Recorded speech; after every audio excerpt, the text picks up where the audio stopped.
చరిత్రలో ఎక్కడ కూడా మనం చూడలేదు. బైబిల్ చెప్తా ఉంటున్నాడు దేవుడు, ఎండిపోయిన ఎముకలు బ్రతుకుతాయని ఆయన మాట్లాడుతున్న మాట. ఇదిగో నీకు నేను నరములు సంధిస్తాను అంటున్నాడు, ఎముకలు సమకూరుస్తాను అంటున్నాడు, దాని మీద చర్మాలు కప్పుతాను అంటున్నాడు, దాని మీద జీవాత్మ నేను ఊదుతాను.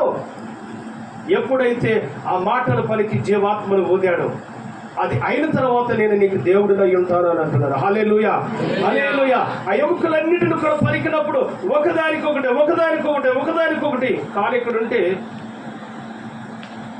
చెయ్య ఎల్లమ్మని గుడివిలో దగ్గర ఉందని వీళ్ళు ఒకే దగ్గర చంపేసి మూటకట్టి అక్కడే పెట్టరు కదా. ఎక్కడ దొరికితే అక్కడ చంపుతాడు. ఇక్కడ చెయ్యి నరుగుతూ ఇంకో దగ్గర కాలు నరుగుతాడు, ఇంకో దగ్గర తల పిలిచినప్పుడు ఇవన్నీ ఎక్కడికి రావాలంటండి? దేవుడు పిలుపుకు లోబడిన ఆ ఎండిపోయిన ఎముకలకున్న ఆ జ్ఞానము లేకుంటే ఆ యొక్క భాగ్యము మనకు లేదని దేవుడి వాక్యం సెలవిస్తూ ఉంటుంది. నమ్మితే స్తోత్రం చెప్పండి. హల్లెలూయా, హల్లెలూయా. అప్పుడు అవన్నీ కూడా పలికింది. ఇప్పుడు ఎంత చెప్పాలంటే 1.5 గంట పైనే